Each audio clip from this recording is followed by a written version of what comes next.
What happens to the soul of someone who takes their own life in a moment of unbearable darkness? Padre Pio once stood at the edge of eternity and witnessed something that would shake even his unshakable faith. A soul suspended between judgment and mercy, crying out with a voice that should have been silenced forever. Tonight, you will hear 3 moments that reveal the truth about God's mercy, the power of a single prayer, and what really happens in that final, terrible instant when a soul believes all hope is lost. It was late autumn in 1951. The monastery at San Giovanni Rotondo sat heavy beneath October rain, the kind of rain that turns stone darker and makes the world feel smaller, more enclosed. Inside the confessional, Padre Pio heard the usual litany of human failing: anger that had festered into bitterness, pride that had built walls between brothers, small thefts of affection and attention that left marriages cold and children confused. His voice moved through the ancient rhythms of absolution, steady and practiced, a shepherd guiding souls back from the edge of minor cliffs. But that afternoon something changed. The air in the narrow wooden box grew cold, impossibly cold, as if winter itself had pressed through the latticed screen. The smell of incense, usually sweet and consoling, turned bitter, acrid, like smoke from a fire that had consumed something sacred, something that should never have burned. Pio's hands trembled. The stigmata in his palms began to throb with a dull, insistent heat. He whispered the words of absolution over a weeping farmer, his voice steady by habit alone, but his eyes had gone distant, fixed on something the farmer could not see, a presence, a shadow that shouldn't have been there. When the man left, crossing himself and muttering thanks, Pio remained, frozen, his breathing shallow, his rosary still. The beads hung limp in his wounded hands like a rope that had lost its anchor.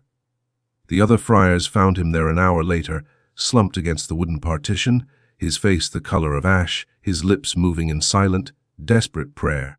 "What did you see, Padre?" they asked, their voices hushed with concern and fear. He looked up slowly, and his voice was barely a whisper, scraped raw from the depths of whatever vision had seized him. A soul, falling, but not yet lost. He would say nothing more that night, but the mystery had only begun. 3 days earlier, in a small apartment in Naples, a man named Luca sat at his kitchen table. The room was dim, suffocating in its smallness. A single bulb swung slightly in the draught from a cracked window, casting shadows that moved like ghosts across the peeling wallpaper. On the table before him, an empty bottle of cheap wine, a letter half written in shaking script, a photograph of a young woman holding a child, both smiling, both impossibly distant now, like figures from someone else's life.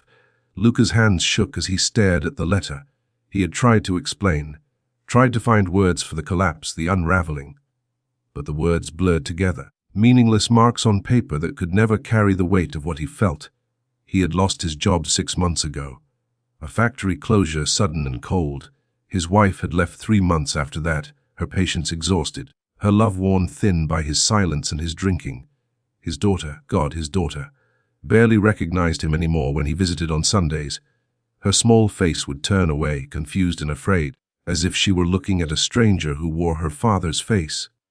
The shame was a physical thing, a weight in his chest that made it hard to breathe, crushing and relentless. It followed him into sleep and dragged him awake at dawn. He had prayed once, years ago, when he still believed the world made sense, when he still thought God listened to men like him. But God felt distant now, unreachable, a memory from childhood that no longer fit the terrible shape of his life. Luca stood. The chair scraped against the floor. He walked to the window, his movements slow, dreamlike. The street below was empty. Rain slicked the cobblestones, turning them black and shining. He thought of his daughter's voice, the way she used to laugh when he lifted her onto his shoulders. The sound of it, the pure, unfiltered joy. And then he thought of nothing at all, just silence. Just an end to the wait. He climbed onto the chair, outside. The city breathed and moved unaware. And in that moment, Luca made a choice born of despair so deep it felt like the only truth left in the world. But what he didn't know, what he couldn't have known, was that at that exact instant, hundreds of miles away, an old woman in a village chapel lit a candle and whispered his name in prayer. Later that night, Padre Pio woke suddenly in his cell. No dream had pulled him from sleep. This was something else, something violent and immediate. The room was dark except for the faint amber glow of a vigil lamp flickering beside his wooden crucifix. But there was another light, cold, flickering wrong. It hovered near the corner of the room, shapeless and trembling like a flame starved of oxygen. The air turned thick, oppressive. Pio sat up, his breath catching in his throat. His stigmata throbbed, the wounds in his hands burning with a heat that made him gasp and clutch the rough wool blanket. The pain was familiar, but this was different. This was a warning. And then he heard it. A voice. Not a voice. Exactly, more like the memory of a voice, a cry that came from somewhere beyond sound, beyond the thin veil that separates this world from the next. Padre, help me. The words were soaked in desperation, in a terror so pure it felt like ice against Pio's skin. The light shifted, pulsing, and for a moment Pio saw a face within it, gaunt, hollow-eyed, twisted in agony and terror. It was the face of a man who had just realized what he had done. Luca. Pio knew the name without being told, knew it the way you know your own heartbeat. He saw the rope. The chair kicked away, the sudden, sickening snap, and then the separation, the soul wrenched free, torn from the body like fabric ripping, hovering in that terrible between space where time loses meaning and eternity rushes in like a flood. Luca's soul was suspended, and it was screaming, not in hell, not yet, but teetering on the edge of an abyss so dark, so absolute, that even Pio, who had seen visions of purgatory and paradise, who had walked through spiritual realms most men never glimpse, felt his own soul recoil in horror. "Why do you cry out to me?" Pio whispered, his voice hoarse. "You chose this."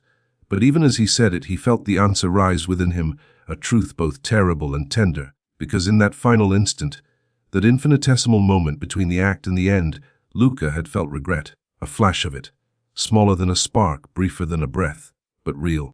Then something extraordinary happened. The air in Pio's cell grew warm. The cold, flickering light steadied, and another presence entered, silent, vast, unbearably gentle.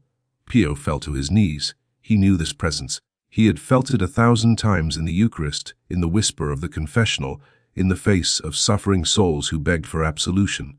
It was mercy. Not mercy as a feeling or an idea, but mercy as a living force, a decision made in the heart of God before time began. And Pio understood Luca's soul was being held, not judged, not condemned, held in the space between one heartbeat and the next. Heaven was deliberating. The old woman's prayer, the candle lit in the chapel, the whispered name, had reached across miles and moments, threading through the tapestry of time, arriving at the throne of God at the exact instant Luca's soul cried out. Pio saw it like a vision, the woman kneeling, her arthritic hands folded, her voice cracked and small. She was praying for her son. She didn't know he was already gone. But her prayer did not arrive too late. Because in God's providence, a prayer offered now can reach backward, can wrap around a soul in its darkest hour, can become the very thing that pulls it back from the edge. Luca's soul trembled in that light. And Pio heard another voice, not Luca's this time, but the voice of the one who holds all souls. He is mine, he was always mine, but he must choose to accept it. You might be asking yourself, how can this be? How can someone who commits such a final, desperate act still find mercy? Here is what the Church has always known but rarely speaks aloud. The moment of death is not a single instant. It is a threshold, a space where the soul stands fully conscious, fully awake for the first time, stripped of all illusion and pretense. In that space, the soul sees its entire life, not as a memory, but as a living reality. Every choice, every wound given and received, every moment of love and every moment of love refused. For Luca, that vision was a horror.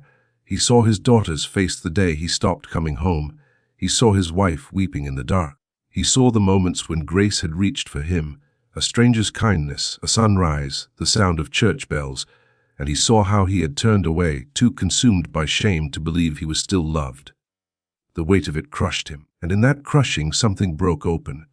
Not despair this time, something else. A longing, a cry that had no words but meant only one thing: I want to come home. That cry is what Padre Pio heard. That cry is what the old woman's prayer wrapped around like a rope of light. And that cry is what mercy answers. But the battle was not over. In Pio's cell, the cold returned, pressing in from the edges of the room like a living thing, hungry and relentless. The warmth that had filled the space moments before began to recede, and Pio felt it, the presence of the accuser, the ancient enemy, the one who whispers that mercy is a lie, that justice demands full payment, that a soul who dies in mortal sin is lost forever and beyond redemption. The air thickened with malice. Pio's hands bled more freely now, the stigmata weeping crimson onto the stone floor. He gripped his rosary, the beads slick with blood, and began to pray. His voice rose, fierce and urgent, cutting through the oppressive darkness. Hail Mary, full of grace. The words were a weapon, each bead a step forward into enemy territory, each prayer a thread woven into a bridge spanning the chasm between damnation and hope. And on the other side of that bridge, Luca's soul was moving, slowly, agonizingly, each inch forward a battle against the weight of guilt and the voice that screamed he was unworthy. He was drawn forward by the light of his mother's love and the prayers of a saint he had never met, whose bleeding hands were building a path out of the abyss. The accuser's voice grew louder, more insistent, listing every failure, every sin, every betrayal, every moment Luca had chosen himself over his family, every lie, every broken promise, every reason why he deserved only darkness and eternal separation. But Pio did not stop. His voice grew stronger, more determined. He prayed through the sorrowful mysteries, the agony in the garden, the scourging at the pillar, the crowning with thorns. And with each mystery, Luca's soul saw something new. Something that shattered the accuser's words. It saw Christ's own despair in Gethsemane, the moment when even the Son of God cried out in anguish, "Let this cup pass from me." It saw solidarity. It saw that God himself had known what it meant to be crushed by suffering, to feel abandoned, to stare into the abyss of human pain. And in that seeing, in that moment of recognition, Luca's soul whispered a single word. Not a word of excuse, not a word of defense, just a word of complete and utter surrender. Mercy. The light in Pio's cell flared brilliant and warm, and the cold shattered like glass striking stone. The oppressive darkness that had pressed against the walls evaporated in an instant, replaced by a presence so vast and gentle it made Pio's heart ache. Luca's soul was caught, not in damnation but in the arms of purgatory. Not hell, but the place where souls are made clean, where the wounds of sin are healed by the very love they once refused. It was a mercy more profound than Pio had words to describe.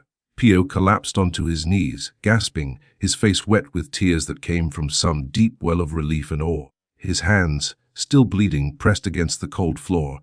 He knew what he had witnessed had not a rescue from justice, but the fulfillment of it. God's justice is not the opposite of his mercy.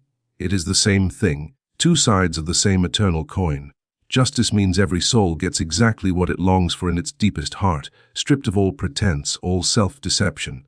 And in that final, terrible instant, the moment between choice and consequence, Luca's deepest heart had longed for God, not loudly, not with confidence, but with a desperate wordless cry that pierced the veil.